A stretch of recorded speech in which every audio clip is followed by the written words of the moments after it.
নমস্কার, আমি সৈয়দ মুশাররফ আজম মুক্ত আবহের পক্ষ থেকে আজ আপনাদের সামনে অন্যান্য দিনের মতো উপস্থিত হয়েছি। আজ আমরা শিক্ষা সংক্রান্ত আলোচনা করব। তবে শিক্ষা সংক্রান্ত আলোচনা প্রসঙ্গে বিভিন্ন সামাজিক দূষণ, মানসিক দূষণ ইত্যাদি, বায়ু দূষণ সব কিছু বিষয়ে আমরা একটু আলোচনা করে নেব। তো আমাদের মাঝে আজকে উপস্থিত হয়েছেন অত্যন্ত একজন বিদগ্ধ ব্যক্তিত্ব, বিশিষ্ট শিক্ষাবিদ, বিজ্ঞানী, পরিবেশবিদ, বর্ধমানের কাঞ্চননগর দীননাথ দাস হাই স্কুল, সেই হাই স্কুলের প্রধান শিক্ষক ডক্টর সুভাষচন্দ্র দত্ত। তাকে স্বাগত জানাই আমাদের স্টুডিওতে। আপনারা সবাই শুনবেন তার মূল্যবান মন্তব্য, মূল্যবান বক্তব্য, বিশ্লেষণ। খুবই সংক্ষেপে, আজ আমাদের সময় খুব সংক্ষেপ, তারই মধ্যে তিনি আমরা পরে আবার আশা করি তাকে পাবো। তো আজকে যতটুকু আলোচনার বিষয় তিনি আমাদের ঋদ্ধ করবেন। তো আমি প্রথমে সুভাষবাবুর কাছে জানতে চাইব যে আপনি শিক্ষকতা করছেন দীর্ঘদিন ধরে। Kanchannagar DN Das high school আমাদের বর্ধমানের একটা খুব সাধারণ ছেলে মেয়েদের নিয়ে একটা কোয়েড স্কুল। সেই স্কুলে আসার আগে আপনি আর কোন স্কুলে শিক্ষকতা করেছিলেন? শুরু আপনার কোথায়? হ্যাঁ, আমার শুরু হচ্ছে অযোধ্যা হাই স্কুল, যেটা বনকাটি অযোধ্যা কাঁকসা ব্লকে অজয় নদীর তীরে, যেটা দেউল জঙ্গল তার কাছাকাছি স্কুলটা অবস্থিত, যেখানে সংস্কৃতি খুবই প্রাচীন। সেখানের স্টুডেন্টরা কিন্তু খুবই ইন্টেলিজেন্ট এবং তারা, আমি যখন পড়িয়েছি এমনও হয়েছে যে লাইফ সায়েন্স আমি পড়াতাম, অন্যান্য বিষয়ে ফেল করেছে কিন্তু আমার লাইফ সায়েন্সে 96 পেয়েছে। হ্যাঁ, এমন ছেলেও রয়েছে, একজন ছেলে যেমন ক্যান্সারে মারা গেল, স্বরূপ চ্যাটার্জি বলে, আজ আমার খুব তাকে মনে পড়ে। সে ড্রাগ অ্যাডিক্টেড হলো, স্কুল থেকে তাড়িয়ে দেওয়ার চেষ্টা হলো। তাই বললো একটা স্কুলকে তাড়িয়ে দেওয়াটা খুব সহজ কাজ, কিন্তু একটা স্টুডেন্ট যদি এতগুলো শিক্ষিত শিক্ষকের মাঝে থাকে, এতগুলো ভালো স্টুডেন্টের মাঝে থাকে, এইরকম একটা পরিবেশেও যদি 5.5 ঘন্টা তারা থাকে, আমার মনে হয় আস্তে আস্তে সে নিজে চেঞ্জ হবে। এবং দেখা গেল স্বরূপ চ্যাটার্জি অনেকটাই এগিয়ে ছিল, কিন্তু দুর্ভাগ্য আমাদের ভালো নাটক করছিল ওখানে একটা নাট্য গোষ্ঠী আছে, নাট্য মঞ্চ আছে, সাতকাহনিয়া যে মঞ্চ, সেখানে ভালো নাটক করছিল, কিন্তু দুর্ভাগ্য তার গালে ক্যান্সার হয়ে সেটি মারা গেল। তো এই হচ্ছে আমার ওখানে মেনলি ইকো ক্লাব অঙ্কুর ছিল, যেটা আমি আমার কাঞ্চননগর ডিএন দাসে অঙ্কুর ইকো ক্লাবে কাজ করেছি, কিন্তু ওখানে অনেক বেশি কাজ স্টুডেন্টরা নিজে থেকেই করতো, কিন্তু হেডমাস্টার হওয়ার জন্য আমি অনেকটা কম সময় পাই। তবুও শিশু বিজ্ঞান কংগ্রেস, ভারতীয় বিজ্ঞান কংগ্রেস, ছোটো ছোটো প্রজেক্টের কাজ আমি করি, যাতে আমাদের স্টুডেন্টরা তাদের ক্লাসের পড়াশোনাটা সমাজে এবং সমাজ থেকে দেশ এবং দেশান্তরে যাতে নিয়ে যেতে পারে, যেটা নতুন এডুকেশন পলিসির প্রথম থিম। ন্যাশনাল এডুকেশন পলিসি 2020-র প্রধান উদ্দেশ্য হচ্ছে ভারতবর্ষের ট্যালেন্ট রয়েছে, সেই ট্যালেন্টটাকে সঠিকভাবে ব্যবহার করা। Innovation is education, skill base education. তো সেই স্কিল ইনোভেশন যাতে তাদের মধ্যে ডেভেলপ হয় এবং তারা যদি ভবিষ্যতে ভারতবর্ষকে লিড করতে পারে এবং তাদের চরিত্র গঠন করতে পারে, সেটার উপরই মূলত আমি জোর দিয়েছি, যার জন্য আমি তাদের ছোট ছোট প্রজেক্টের কাজগুলো উৎসাহ দেওয়ার জন্য তাদের পাবলিকেশন। আপনি কাঞ্চননগর ডিএন দাস হাই স্কুলে কত সালে এসেছেন? আমি কাঞ্চননগর ডিএন দাস হাই স্কুলে, অযোধ্যা হাই স্কুলে 96-এ জয়েন করেছিলাম 1 August. Kanchannagar DN Das high স্কুলে 2007-এ 1 আগস্টই আমি জয়েন করি। ঠিক 10 বছর পর আমি ওখানে জয়েন করি, হেডমাস্টার হয়ে যাই। এবং এসে থেকে যখন স্কুলটা প্রথম দুটো স্কুল কি অবস্থা দেখেছিলেন? হ্যাঁ, স্কুলটা ব্রিটিশ আমলের সব থেকে পুরনো স্কুল। দুটো স্কুল, একটা হচ্ছে রাজ কলেজিয়েট স্কুল, যেটার আগে নাম ছিল হাই ইংলিশ মিডিয়াম স্কুল, আর কাঞ্চননগর স্কুলটার নাম ছিল middle English school, ME school. এবং সেখানে দুটো ক্লাস ছিল, 5 এবং 6। রাজ কলেজিয়েট স্কুলে 7, 8, 9, 10 একদম ওটা হাই ইংলিশ মিডিয়াম ছিল। তো এবং সেখানে দুটো ডিসপেন্সারিও ছিল। রাজ কলেজিয়েটের ডিসপেন্সারিটা বর্ধমান মেডিকেল কলেজে ট্রান্সফার হয়ে যায়, অনেকে হয়তো জানেন না রাজাদের ডিসপেন্সারি বলে। আমাদের ডিসপেন্সারিটাও গত বছর পর্যন্ত চলেছে। একসময় যেহেতু দামোদরের পাশে কাঞ্চননগর একটা প্রাচীন সভ্যতা কুষাণ, পাল, বিভিন্ন যুগে একের পর এক কাঞ্চননগরের স্তর পড়ে গেছে, যেখানে ইস্ট ইন্ডিয়া কোম্পানির প্রথম ইদিলপুর যে সেজ বাংলোর কাছাকাছি কোথাও নোঙ্গর করেছিল। বারোদুয়ারির যে গেট রয়েছে, আবু রাই সেখানে বারোদুয়ারি গেটের পাশে রাজবাড়ি তৈরি করেছিল, কিন্তু রেল আবিষ্কারের পর এবং বারবার দামোদরের ভয়াল বন্যা, ম্যালেরিয়া, প্লেগ হওয়ার জন্য শহরটা আস্তে আস্তে শিফট করে। তো মূলত রেল আবিষ্কারের পরই চলে আসে। এবং আমি যখন স্কুলে প্রথম দেখতে গেলাম, দুটো স্কুল, তাতে কাঞ্চননগর স্কুলটা দেখলাম, দেখে আমার কান্না পেল। একটা পুরনো বিল্ডিং, জরাজীর্ণ বিল্ডিং, শুধু পিলারগুলো কোনো রকম আছে ভাঙা, একটা তার সামনে একটা পুকুর, কোনো রুম নেই, কোনো কিছু নেই। আমি দেখলাম এই স্কুলে শুধু দেখতে গেলাম যে আমার বিদ্যালয়ে যিনি করণিক তিনি বয়স্ক না ইয়ং। তো গিয়ে দেখলাম তরুণ দাস, সে কমার্সের স্টুডেন্ট। আমি ঠিক করলাম যে এই স্কুলটাই নেবো, এই কারণে যদি আমাকে যোগ বিয়োগ করে স্কুলের হেডমাস্টারির কাজ করতে হয় তাহলে আমি স্কুলের আমি ডেভেলপমেন্ট করতে পারবো। এবং সে হচ্ছে খুব এফিসিয়েন্ট। এবং বাকি কাজটা আমার আরও সহযোগী শিক্ষক ছিলেন, বাসুদেব মণ্ডল, যেমন বললেন স্যার কিচ্ছু করতে হবে না, আপনি প্রফেশনালটা করে দেবেন, চলে আসবেন। এবং একটা টোটাল টিম হিসাবে বিভিন্ন সুভাষিস ঘোষ, শেখ ওয়াদেকার রহমান, অরুণ মণ্ডল, সমস্ত একটা শ্যামলবাবু, সুব্রতবাবু, টোটাল যে স্কুলে পলিটিক্স ছিল, নোংরামি ছিল, একসময় পুলিশ আসতো, সেই জায়গা থেকে বেরিয়ে সবাই একটা উন্নয়নের ধারা বজায় রাখলো। এবং তার ফলস্বরূপ স্কুল স্বচ্ছ বিদ্যালয় পুরস্কার, নির্মল বিদ্যালয় পুরস্কার, বেস্ট ইনোভেটিভ স্কুল, শিশু মিত্র, রাজ্য থেকে শিশু মিত্র বিদ্যালয় পুরস্কার, এইরকম বেস্ট স্টেটের ক্ষেত্রে ওয়াটার প্রজেক্ট সেটা আমাদের পেল। বেস্ট থার্ড বোধহয় গ্লোবাল ওয়ার্মিংয়ের উপর একটা প্রজেক্ট পেল। ইয়ুথ পার্লামেন্টে বেস্ট টিম তৈরি হলো প্রথম 2009 সালে, যখন পৌরসভায় যুব পার্লামেন্ট হলো আমাদের বিদ্যালয়, পৌরসভা স্তরে প্রথম হলো, জেলা স্তরে সেখানে হলো, বিভিন্ন রুমে হয়েছিল বলে। এবং সেখানে আমাদের যে ছেলেমেয়েরা, কাঞ্চননগরের যে ট্যালেন্ট কিন্তু মানে এতটাই ভালো, হিউম্যান রিসোর্স ডেভেলপমেন্টে আমরা মানে আমাদের শিক্ষক, আমাদের শিক্ষাকর্মী এরা অনেকটা বেশি সবল। এবং পরিচালন সমিতি তারা যেভাবে সাহায্য করে, তাতে একটা আদর্শ মানুষ হওয়ার জন্য আমাদের বিদ্যালয়টি আদর্শ। এবং অনেকে ভাববেন যে কি করে হিউম্যান রিসোর্স ডেভেলপমেন্টে কাঞ্চননগর সেরা হয়ে গেল বর্ধমানের। তো আমাকে স্বর্গীয় রত্নেশ্বর রাও, এডিএম এডুকেশন, একদিন আমাকে বলেছিলেন, প্রথম যখন মাটি উৎসব হলো 2016, বললো স্যার মডেল পাঠিয়ে দেবেন। আমি তখন বেড়াতে গেছি বোধহয় গোপালপুর। আমি ঠিক আছে মডেল পাঠিয়ে দেবো, 8টা মডেল, সেই সময় সরস্বতী পুজোর আগে। তো আমি সেই সমস্ত ছেলেদেরই মডেল পাঠালাম যারা পড়াশোনাটা কম করে, অথচ তাদের মধ্যে কিছু ইনোভেশন বা কমিউনিকেশন স্কিল আছে। তো আমি ফিজিক্সের টিচারদের বলে পাঠালাম, জিওগ্রাফি টিচার। এবং মডেল এক্সিবিশন খুব সাকসেসফুল হলো। তারপরে স্বর্গীয় রত্নেশ্বর রাও আমার সঙ্গে দেখা, বললো স্যার আপনার সব ছেলেমেয়েরা এমনি সব পারে না প্রশ্ন। আলাম আপনি ফিজিক্সের যদি কঠিন প্রশ্ন করবেন তো কী করে পারবেন? বললো না মেয়েটা ভালো ছিল। আলাম না মেয়েটাও মিডিওকার, ওদের পড়াচ্ছি ফার্স্ট জেনারেশন লার্নার, বাংলাদেশি রিফিউজিজ। 65 সালে আমাদের ওখানটায় রিফিউজিজদের জায়গা হয়েছে, তাদের আপনি ফিজিক্সের থিওরি যদি জিজ্ঞেস করেন, বলো না মিউনিসিপ্যাল বয়েজ কী করে পারে, গার্লস কী করে পারে, আপনি কেন? আলাম স্যার এইটাই তো ভুল করছেন স্যার। হিউম্যান রিসোর্স ডেভেলপমেন্টে কাঞ্চননগর ডিএন দাস 99.99 সাকসেসফুল। সেক্ষেত্রে মিউনিসিপ্যাল বয়েজ, মিউনিসিপ্যাল গার্লস বা বিদ্যার্থী বয়েজ তারা 1% সাকসেসফুল। উনি বুঝতে পারেননি হিউম্যান স্কুল তো একটা হিউম্যান মানে মানুষ গড়ার কারিগর। School is the mirror of the society, human resource development factory. তো বললো কী করেছে, আমাকে বললেন। হ্যাঁ, আরও সব বিডিও এসডিওরা ছিলেন। আর দেখুন মিউনিসিপ্যাল বয়েজে যদি আমি এক্সাম্পল দিলাম, স্যার কিছু মনে করবেন, আপনার ছেলে আমার ছেলে পড়লো, সে পড়া কমপ্লিট করার পর হয়তো গ্র্যাজুয়েশন হলো, মাস্টার ডিগ্রি পড়লো, কিন্তু যতদিন না একটা সরকারি চাকরি না পাচ্ছে অথবা চাকরি সে নিজে থেকে জোগাড় করতে না পারছে, ততদিন কিন্তু তার মধ্যে কোনো চেষ্টা থাকবে না যে আমাকে উপার্জন করে আমাকে নিজের পয়সা নিজে স্বাবলম্বী হওয়া।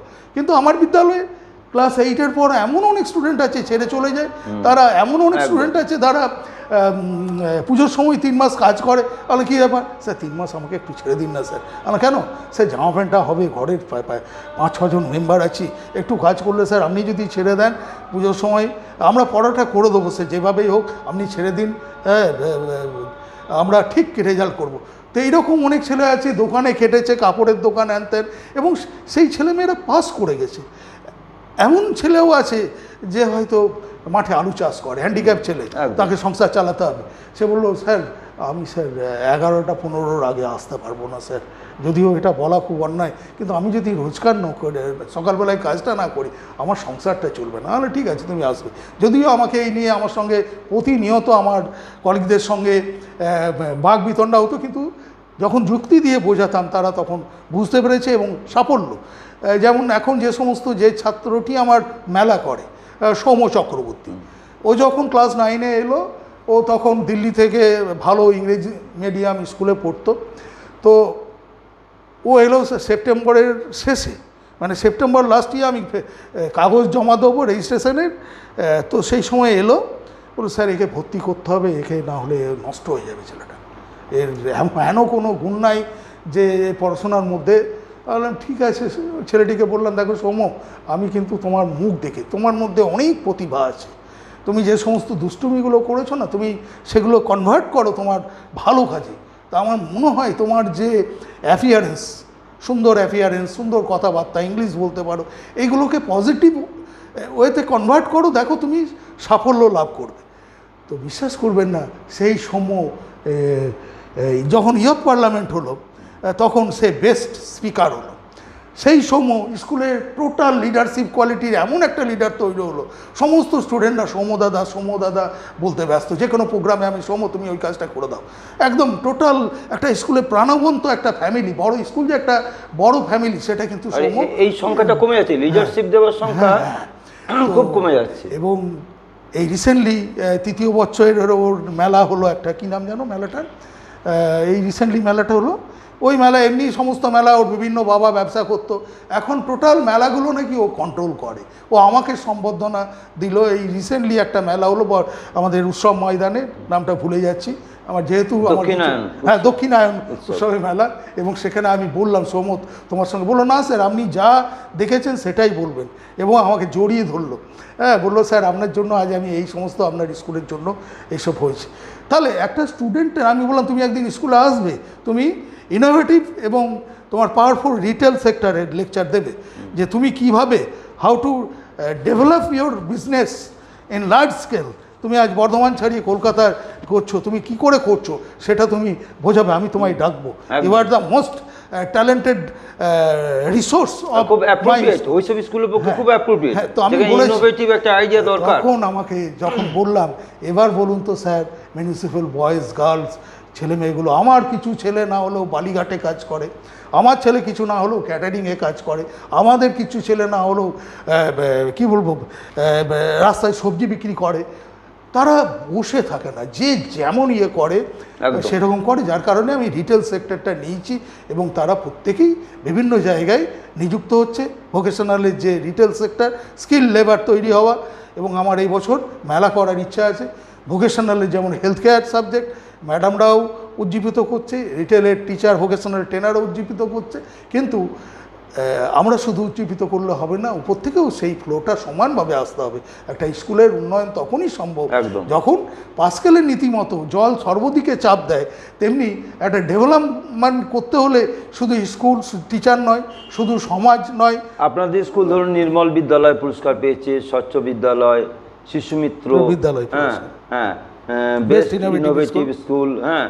তো এত কিছু আপনি আসার পরে এগুলো সম্ভব হয়েছে। আগে প্রধান শিক্ষক অনিলবাবু ছিলেন, অনিল ভান্ডারী আপনার আগে, তো তিনি আমাকে মাঝে মাঝে দেখা হতো, তো অনেক ছোটো ছিলাম, তো তিনি বলতেন যেরকম মোশাররফ স্কুলে কাজ করার পরিবেশ নেই, হ্যাঁ আপনি টাকা স্যাংশন করে আনুন, স্কুলটা একটু ডেভেলপ, বলছে আমি কোনো কাউরির কাছে হাত পাতবো না, এরকম বলতেন। হ্যাঁ, তো যাই হোক, তিনি একটা রাজনীতিক, তিনি টিফিল এমএ ছিলেন এবং পণ্ডিত লোক, কিন্তু কাউরির কাছে তাঁরা রাজনৈতিক একটা মনোভাবাপন্ন ছিলেন, সেই জন্য তিনি সে সময় কাউরির কাছে গিয়ে করে হাত পাতবেন এরকম মানসিকতা ছিল না। যাই হোক, তিনি চেষ্টা করতেন, হ্যাঁ, তো সেই স্কুলটা খুব একটা বিল্ডিংয়ের ডেভেলপমেন্ট হয়নি দীর্ঘদিন ধরে বিভিন্ন কারণে। হ্যাঁ, তো তিনি বলতেন আমাকে সহযোগিতা করছে না, হ্যাঁ, তখনকার সরকার। তো যাই হোক, তিনি আজকে প্রয়াত হয়েছেন। হ্যাঁ, অত্যন্ত ভালো কবি ছিলেন। হ্যাঁ, তো তার প্রতি সম্মান রেখেই বলছি। তো তারপরে তিনি তার রিটায়ারমেন্টের পর আপনি 2006 জুনে মেতে রিটায়ার করেছেন, 26 মে। হ্যাঁ, তো তারপর আপনি এসে করে স্কুলের কি বেহাল দশা দেখেছিলেন এবং তারপর আপনি কতটা উন্নতি করেছিলেন যার জন্য এতগুলো পুরস্কার স্কুলের প্রথম হচ্ছে বারবার ওখানে বন্যা, প্লেগ, ম্যালেরিয়া হওয়ার জন্য আমাদের স্কুলে সিঙ্কনা গাছ ছিল, আমাদের যে ডিসপেন্সারি ছিল এক সময় 2003 সালেই বোধহয় 2600 রোগী ওখানে এসছে। সে সময় পপুলেশনের কথা ভাবুন, দাঁতে ডাক্তার বসতেন, অপারেশন হতো, এরকম একটা বিশাল এলাকা ছিল, বিশাল স্কুল ছিল, মিডল ইংলিশ স্কুল।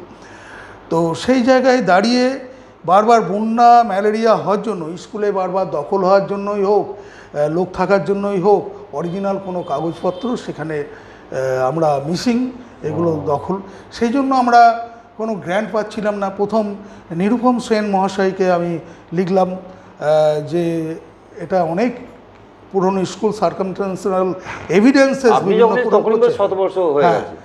তখন এটা অনেক প্রাচীন স্কুল, বিভিন্ন এভিডেন্স প্রমাণ করছে, আপনি টাকা দিন। তো আমার ভাগ্যবান আমি যে সেই প্রথম 7 লাখ টাকা গ্র্যান্ট পেলাম, তাতে স্কুলের যে সামনে বিল্ডিংটা শুধু পিলারগুলো ঠিক রেখেছি, বাকি দোতলা বিল্ডিং করে দেওয়া হলো। তারপরে আস্তে আস্তে সর্বশিক্ষার বিভিন্ন যে গ্র্যান্ট এবং ট্রাস্টের স্কুল হওয়ার জন্য যা হয় মানুষের আমরা তো ওই যে বললাম মানসিক দূষণ এবং লোভ আমাদের সবথেকে একটা বড় জিনিস।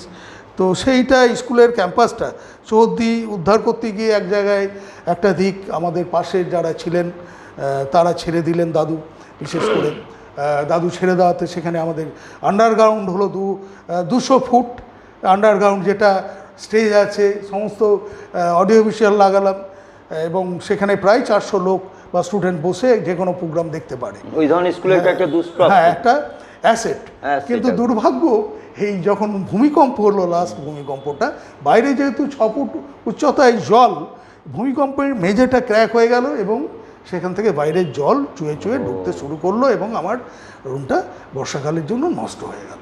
তো আমি এটা বললাম বিভিন্ন সংস্থাকে, কিন্তু এখনও সেভাবে খোকন দাস বলেছেন এমএলএ সাহেব যে ওটা আমি দেখছি, ওটা করা এখনও পর্যন্ত কিন্তু হয়নি। ওটা অ্যাসেট হতে পারে এই জন্য না, স্কুল হচ্ছে সোশ্যাল অর্গানাইজেশন, ক্লাসরুমের মধ্যে সীমাবদ্ধ না রেখে আমার কমিউনিটিকে যদি ডেভেলপ না করতে পারি, আমার সোশ্যালি যদি টোটাল বর্ধমানকে ইনভলভ না করতে পারি, এবং বিভিন্ন আপনাদের মতো ডিজিটাল চ্যানেল শুধু ভারতবর্ষ নয়, দেশ বিদেশেও কিন্তু এই চ্যানেলগুলো দেখে। কেননা আমি যখন পোস্ট করি লিঙ্কডইন, টুইটারে, তখন তারা আমাকে লিখছে যে বেস্ট, মানে তাদের লাইক সপ্তাহের যে হিসেব, তাতে নাকি আমি সব থেকে 92টা লাইক পেয়েছি এবং ইউ আর দ্য বিভিন্ন ওরা করে। তো তার মানে আমাদের ভারতবর্ষের যে পড়াশোনা, পঠন পাঠন যে ট্যালেন্ট, সেটা আমরা ছড়িয়ে দিতে পারছি। তো সবাই যদি এভাবে এগিয়ে আসে, আমার সায়েন্সের বিভিন্ন মডেল, বিভিন্ন প্রজেক্ট, আপনাদের স্কুল কিন্তু যথেষ্ট এগিয়ে। আমি দেখেছি সায়েন্স সেন্টার, সায়েন্স সেন্টারে নিয়মিত যাই, আমি দেখেছি প্রায় আপনাদের স্কুল পার্টিসিপেট অন্তত করছে। ওই ধরনের স্কুল যেখানে town municipal, CMS, municipal girls বিদ্যার্থী, এগুলো অতটা পার্টিসিপেট করছে না, করে, কিন্তু আপনাদের স্কুল কিন্তু সায়েন্সের মডেলের ক্ষেত্রে ফার্স্ট অ্যান্ড ফরমোস্ট আমি দেখেছি, একদম ওখানে গিয়ে হাজির হয়। এটা আমি শুরু করেছিলাম, এটা সম্ভবটা কিভাবে হলো? এটা সম্ভব হলো যেহেতু আমি এই সমস্ত ইকো ক্লাবে অ্যাক্টিভলি ছিলাম, যে আমরা যখন জীবনে এসেছি কিছু দাগ কেটে যেতাম। একদম। তো সেখানেও মডেল করতাম, বিভিন্ন এক্সপেরিমেন্ট করতাম, ছেলেমেয়েদের সঙ্গে আমি বন্ধুর মতো আচরণ করতাম, ক্লাসে পড়া ক্লাসের মধ্যে হয়ে যায় যাতে করতাম। শুধু বাড়িতে লেখা, কোশ্চিন দেখে দেখে লেখা, ক্লাসে বই খাতা না নেওয়া, 10 মিনিট পড়তে দেওয়া, আমি টাইমে চেক করতাম, পড়াটা ক্লাসেই করে নিতাম কায়দা করে, এবং তারা ভালো রেজাল্ট করতো। তো আমি যখন প্রথম এলাম, আমি নিজে মডেল বানালাম, দেখলাম এখানে ইনোভেশন ট্যালেন্ট রয়েছে। প্রথম আমার যেমন রনিতা দাস, আমার এখনও নামটা মনে আছে, আর কিংসুক চ্যাটার্জি, দুটো মডেল পাঠালাম, দুটোতেই ডিস্ট্রিক্ট ফার্স্ট হলো। বাহ, বাহ, তাহলে তো এদের ট্যালেন্ট আছে। এরপর সায়েন্স সেমিনার প্রথম ওই বছরই চালু হলো, 2016-তে সম্ভবত। তো আমি তাদের সেই সময়ে আমি সায়েন্স সেমিনারে পাঠালাম, যেহেতু ওই কিংসুক চ্যাটার্জি যেটা বললাম ডনবক্স স্টুডেন্ট, হঠাৎ করে ক্লাস 7-এ এলো, তার মা জানি না কি হয়েছিল, বললো স্যার একে ভর্তি নিন, ছেলেটা না হলে আমার কেরিয়ার শেষ হয়ে আমার কেন ও ইংলিশে কি কিন্তু বাংলায় পারবে কী করে। তো যাই হোক আমি বলে তাকে নিয়েছিলাম, ছেলেটি কথা দিয়েছিল ওই সময়ের মতো, না স্যার আমি করব, এবং ও প্রমাণ করেছিল। ও মডেলে ফার্স্ট হলো, ডিস্ট্রিক্ট সায়েন্স সেমিনারে ফার্স্ট হলো, স্টেটে গিয়ে ও 7th হয়ে গেল। তো সেখানে আমাদের হয়তো আরও কিছু হতে পারতো, কিন্তু ওই যে বললাম আমাদের সমাজ বন্ধু আছে আমার কলেজের যিনি এক্সপার্ট রয়েছেন, হয়তো কলেজের টিচার আমারই বন্ধু, এই যে ড্যাসিপুসি এই ব্যাপারগুলো আছে, জাজমেন্টের ঠিক বিচার হলো না, আমার অটোমেটিক হলো। অথচ যে প্রজেক্টটা করেছিল তাতে ফার্স্ট না হোক সেকেন্ড হয়তো হতে পারতো। এবং পরবর্তীকালে আমার যেমন ফিজিক্সের টিচার নতুন, আমার প্রথম যে 2007-এ এলাম, 7-এর প্রথম রিক্রুটমেন্ট হচ্ছে কৃষ্ণেন্দু মণ্ডল, যিনি ফিজিক্সে রিসেন্ট কিছুদিন আগে বিশাল অ্যাওয়ার্ড পেলেন এবং গোটা পৃথিবী তাকে এখন চেনে। তো প্রথম ক্লাস নেওয়ার পর সেন্ট জেভিয়ার্সের স্টুডেন্ট, তো আমাকে বললো স্যার এই কী পড়াবো স্যার, এ তো কিছুই জানে না। আর ঠিকই বলেছেন, ওরা কিচ্ছু জানে না, ওই জন্যই আপনাকে পাঠিয়েছে যাতে এদেরকে আপনি শেখাতে পারেন। কীভাবে শেখাবো সে তো আমি জানি না, আমি ফিজিক্স, আমার বায়োলজি হলে কিছু বলতে পারতাম। এটা তো আপনাকেই ভাবতে হবে কীভাবে পড়াবেন এবং কি করবেন না করবেন। এবং অদ্ভুত ব্যাপার, ওই টিচার কোথায় কাঠি ভেঙে তাদের অঙ্ক বোঝানো, বিভিন্ন প্রকৃতিতে নিয়ে গিয়ে মাপযোগ বোঝানো, দরজাকে এমনি যেগুলো দেখেছেন বিভিন্নভাবে তাদেরকে হাতে কলমে, যেটা এখন নতুন এডুকেশন পলিসির skill base innovation is education, প্রত্যেকটা জিনিস, প্রত্যেকটা ক্লাস এখন সে শুধু নেয় তা না, বিভিন্ন মডেল প্রজেক্ট দিয়ে ছাত্রদের এক্সপেরিমেন্ট করায় এবং সেটি আমি বলেছি তুমি তুলে ইউটিউবে লোড করে নেবে, যাতে গোটা পৃথিবী তোমার এটা দেখতে পারে। এবং শুধু এডুকেশন শিক্ষক হচ্ছে সমাজের কারিগর, সমাজের শুধুমাত্র এই স্কুলের মধ্যে সীমাবদ্ধ হলে হবে না, তাদেরকে ছড়িয়ে দিতে হবে খবরটা। এবার অনেকে ভাবছে যে আরে ক্লাসের মধ্যে ভিডিও করছে, এটা তো অন্যায় হ্যান ত্যান, কিন্তু তারা ভাবতে পারছে না যে এখন হাইব্রিড মোড অফ এডুকেশন চলে আসছে। এমন হয়তো দিন আসবে, দুদিন হয়তো স্কুল যেতে হবে, বাকি ঘর থেকে পড়বে। এমন দিন আসতে পারে আমাদের ব্ল্যাকবোর্ডগুলো হয়ে যাবে smart board, digital smart board, যেমন আমাদের মাননীয় খোকন দাস মহাশয় এমএলএ সাহেব আমাদের 38টা স্কুলকে স্মার্ট বোর্ড দেবেন, সেখানে সেন্ট্রালাইজ টিচিং হবে। সেন্ট্রালাইজ টিচিং বলতে এডুকেশন যেহেতু লাভজনক সংস্থা নয়, আমি বাংলা ক্লাসটা করলাম 10:35 থেকে 11:15 পর্যন্ত, তারপর হয়তো ইংরেজি ক্লাস বেস্ট টিচারকে দিয়ে আমি ক্লাসটা না করছি, অটোমেটিক ক্লাসগুলো আমাদের অনেক বেশি হবে এবং সেখানে একজন টিচার থাকবে, সে শুধু দেখবে এবং কোনো সমস্যা হলে উত্তর দেবে বা অনলাইনে সরাসরি উত্তর দেবে। এই দিন এগিয়ে আসছে, তো কি বলবো, আমি স্কুলে গেলেই অ্যাটেন্ডেন্স হয়ে যাচ্ছে দরজায় পা দিলে, এরকম আপনারা কোনো সিস্টেম করতে পারছেন? এই রকম সিস্টেম একটা প্রাইমারি স্কুল এখানকার রামকৃষ্ণ সারদা বীজ করেছে। লকডাউনের পর প্রথম এদের হয়ে গেছে মোবাইল ফোবিয়া, এবং এই যে 2 বছর লকডাউন, এর ইফেক্ট কিন্তু 20 বছরেরও বেশি থাকবে। হ্যাঁ, এই হ্যাবিটটা চেঞ্জ করা খুব মুশকিল।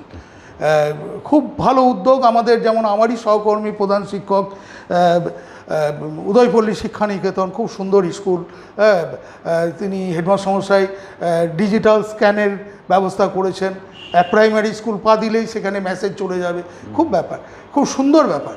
কিন্তু আমার ভালো করে ভাবতে হবে আমার কোনটা বেশি জরুরি, আমার স্কুলে আগে তাদের নিয়ে আসবো না মোবাইলের মেসেজ। আমাদের তো 3 ভাগ 4 ভাগ ছেলে মেয়ের মানে কি বলবো স্মার্টফোন নেই, তাহলে আমি কাদের মেসেজ পাঠাবো? তাদের যে ডিজিটাল এডুকেশন সেটা করার আগে তাদের কিভাবে আনা যায়, সেই জন্য আমি যেমন ঠিক করেছি যে স্কুলে অ্যাক্টিভিটি রোল প্লে মাধ্যমে, আপনারা দেখবেন আমি ফেসবুকে দিয়েছি হেলথ কেয়ার এবং রিটেল কিভাবে রোল প্লে করে একটা বিগ বাজারে গিয়ে যে জিনিস কিনছি, কিভাবে আমি এই ডিজিটাল P2E লার্নিংটাকে আমি রপ্ত করছি, এই যে মডার্ন জায়গাটা তাদেরকে রপ্ত করে বিভিন্ন অনুষ্ঠান করে ছেলেমেয়েদের আনার চেষ্টা করছি। হয়তো আপাত দৃষ্টিতে মনে হবে যে এই অনুষ্ঠানগুলো লেখাপড়াকে বাদ দিচ্ছে, কিন্তু তা নয়। আমিও 100 পাবো, আপনিও 100 পাবেন, উনিও 100 পাবেন, কিন্তু তফাৎটা কীভাবে হবে? যেখানে একটা পোস্ট না, যে ছেলেটি ভালো আবৃত্তি করতে পারে সে সিলেক্টেড হবে, যে ছেলেটি ভালো নাটক করতে পারে সে সিলেক্টিভ হবে, যে ছেলেটি ভালো গান করতে পারে সে সিলেক্টিভ হবে, যে ছেলেটির ইনোভেশন বেশি আছে সে সিলেক্টিভ হবে। যেমন ভারতবর্ষে 50 জন আইডিয়া দেওয়ার মধ্যে আমি একজন। তো আমি এক্সামিনেশন সিস্টেম প্রাইম মিনিস্টারের মন কি বাতের আমি একটা আইডিয়া যেমন পাঠিয়েছে এবং সেটা বলেওছেন, আমাকে সার্টিফিকেটও পাঠিয়েছেন দুটো। আমি বলেছি এইসব পরীক্ষা পদ্ধতি কোনো দরকার নেই, বাচ্চাদের মেন্টালে খুব ট্রেস, 10টা আইটেম আমার রাখা থাকবে টেবিলে, স্টুডেন্ট আসবে, যদি একজন স্টুডেন্ট আসে সে 10টা আইটেমকে সে ব্যবহার করতে পারছে কিনা, 10টা আইটেমকে ব্যবহার করে যদি সেই জিনিসটা বানাতে পারে সে 10 পেল, কোনো মানসিক ব্যাপার নয়। যদি 7টা ব্যবহার করে 7 পেল, বা গ্রুপে যদি আসে কি বানালো, কি তার এবং সেটা প্রেজেন্টেশন দেওয়া, সেটা বলা, এই যে স্কিল বেস এডুকেশন, সেটা একমাত্র, এবং লিডারশিপ কোয়ালিটি, সেটা একমাত্র বিভিন্ন অনুষ্ঠানের মধ্যে। এবং আজ যে আমি ন্যাশনাল অ্যাওয়ার্ড পেয়েছি, আমাকে বললো 12 মিনিট দেওয়া হবে, আপনি অডিও ভিজুয়াল নিয়ে আসবেন। আমি তো স্কুলে গিয়ে শুটিং করলাম, লোডশেডিং, ওতেই শুটিং করলাম, কেন আমাকে তো ওই টাইমে নিয়ে যেতে হবে। টিচারদের বললাম, আপনারা, আমার সব টিচাররা তাদের TLM নিয়ে গেল। আমি শুটিং করার পর ওটা পেন ড্রাইভে নিলাম, আমি পড়ালাম ক্লাসে, সব কিছু নিয়ে যখন গেলাম ওখানে, তা করতেই রাজধানীতে যাচ্ছি, বললো না 8 মিনিট দেওয়া হবে। আমি তারপরে বলছে ওটা 5 মিনিট দেওয়া হবে। তো এই যে সময়টা কমিয়ে নিয়ে এলো, তখন আমি ভাবলাম 5 মিনিট, তাহলে ওখানে ইনোভেশনটা একটা পার্ট আছে। আমি 1 মিনিট 10 সেকেন্ড ইনোভেশন দেখালাম, আর বাকিগুলো সব বাদ দিয়ে দিলাম। এবং ওইটুকু টাইমে আমি কোন জিনিসগুলো বলবো, যেমন আমার স্লাইড আছে 3টে, একটা স্লাইড, একদিকে স্টুডেন্ট আছে, ডান হাতে কমিউনিটি আছে মানে গার্জেন আছে, আর বাঁদিকে টিচার আছে। This is the Kanchannagar DN Das high school, shows the, মানে কি বলবো, whole school building as a learning material is enriched by 3 pillars: student, teacher and communities or guardian. তো এইভাবে কম সময়ের, নেক্সট যেহেতু আমি 7:30টার সময় ইন্টারভিউ দিচ্ছি, হ্যাভ ইউ এনি ইনোভেশন? তাহলে yes sir, please let us innovation. এবং আমরা যেটা, কেউ আল্লাহকে স্মরণ করে, কেউ দেবতাকে স্মরণ করে, বিষয় হচ্ছে আমরা যদি মনকে কনসেন্ট্রেট করতে পারি, আমি যদি ভাবি যে আমি এটা পারবো, বিবেকানন্দের কথা, আমি অবশ্যই পারবো। তো আমি স্লাইডগুলো যেগুলো করলাম সেগুলো কিন্তু পরপর চলে see the innovation, biodiversity box, idea board, এইসব দেখাচ্ছিলাম, তাতে খুশি হচ্ছিল না।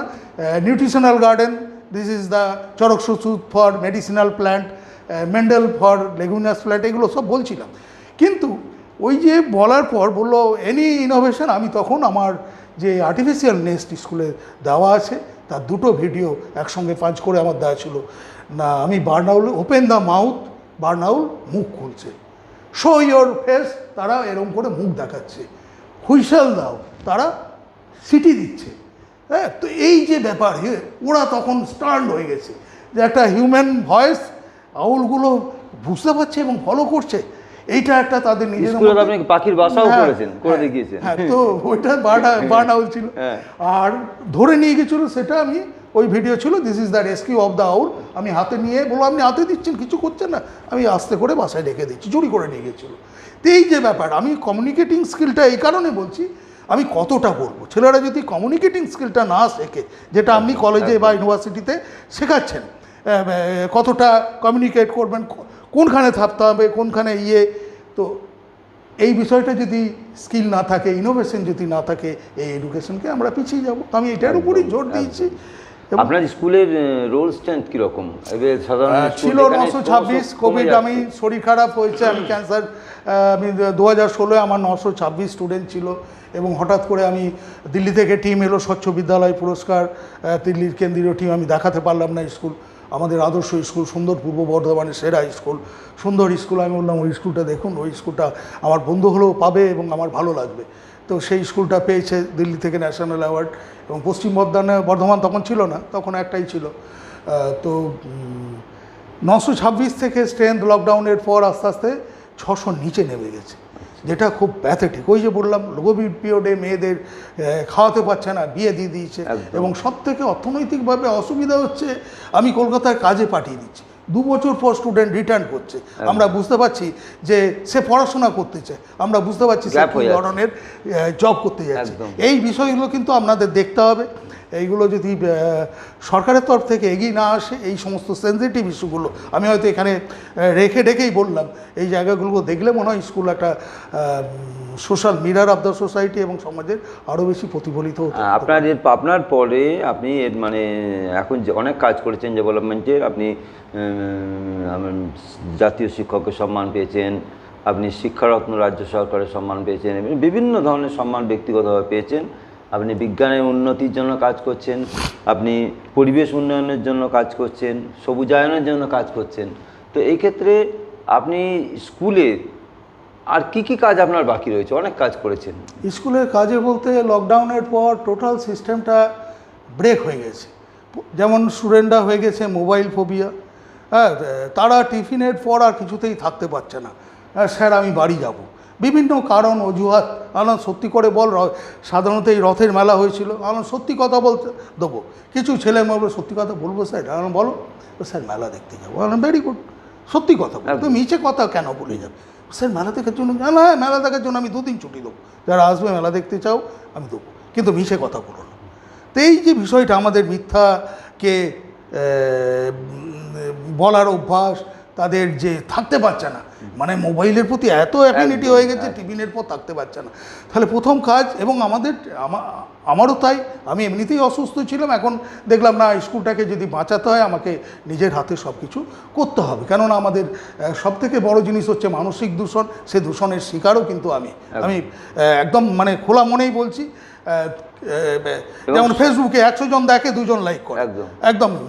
তো প্রথম হচ্ছে আমাদের হ্যাবিট, স্টুডেন্টদের হ্যাবিট, কমিউনিটির হ্যাবিট, তাদের হ্যাবিটগুলো চেঞ্জ করার পর আপনি যেটা বললেন পা দিলেই বুঝতে পারবে, এটা হয়তো সরকার সবই আপনার ওই ডিজিটাল করে দেবে, অ্যাটেন্ডেন্স থেকে শুরু করে, ওই জন্য আর কিছু করিনি। আমার যেটা এসেন্সিয়াল হচ্ছে ছাত্রছাত্রী জানুক, বুঝুক এবং দেশ ও দশের সেবা করুক, এটা হচ্ছে আমার মূল উদ্দেশ্য। ওই শুধুমাত্র পুঁথিগত বিদ্যার নয়, আমার পুঁথি একদমই ভালো লাগে না, আমার খেলাধুলা করতে ভালোবাসে, আমার সঙ্গে আমার সঞ্জয় মাঝি যাই জাতীয় দলের ক্যাপ্টেন, আমরা একসঙ্গে খেলেছি, তার ডাকনাম হচ্ছে টুটুল। যখন দিল্লিতে গেছিলাম বললো আপনি সঞ্জয় মাঝির সঙ্গে, হ্যাঁ দুর্গাপুরে ও চলে গেছে, আগে অন্ডালে থাকতো, আমরা একই মাঠে খেলা করছি, ওর ভাইয়ের নাম পটলা, ভালো নাম আমি জানি না। হ্যাঁ, তো অবাক হলো, নাম্বার আছে, সেই মিডিয়া আমাকে আনন্দবাজারই বোধহয় সম্ভবত আমার সঙ্গে কথা বলালো, কি টুটুল চিনতে পারছিস, এরকম বললো, চিনতে পারলো এবং খুব আনন্দ পেলাম। তো যাই হোক, আমরা আজকে খুব সমৃদ্ধ হলাম, আমরা পরে তাকে আবার পাবো। তার যে একটা শিক্ষার বাইরেও, শিক্ষা জগতের বাইরেও স্কুল প্রধান শিক্ষকতা স্কুলে করার ছাড়াও আরও অনেক সামাজিক কাজ করে যাচ্ছেন, এবং যেগুলো অত্যন্ত সমাজের পক্ষে, একটা সুস্থ মানসিকতার পক্ষে, মানবিকতার পক্ষে এবং সমাজকে এনলাইটেনমেন্ট করার ক্ষেত্রে, আলোকিত করার ক্ষেত্রে অনেক কাজ করবে এবং সহযোগী হবে এ আশা রাখছি। তিনি ডক্টর সুভাষচন্দ্র দত্ত, তাকে আমরা আজকে ধন্যবাদ জানাই আমাদের স্টুডিওতে, ধন্যবাদ জানাচ্ছি এতক্ষণ উপস্থিত থাকার জন্য, এবং তার মূল্যবান অনেক আলোচনা শুনলাম। আবার তাকে আগামী দিনে আমরা পাবো, এই আশা ভরসা রেখে আমরা আজকের মতো বিদায় নিচ্ছি। আমি সৈয়দ মুশাররফ আজম, এতক্ষণ আপনাদের সঙ্গে আলোচনায় ছিলাম মুক্ত আবহের পক্ষ থেকে। আপনারা অবশ্যই লাইক করবেন, আমাদের অনুষ্ঠানটি দেখেছেন এবং দেখবেন আমাদের আজকে যে আলোচনা, আশা করি ভালো লাগবে। আবার আগামী দিনে আমরা সুভাষবাবুকে পাবো। ধন্যবাদ, নমস্কার।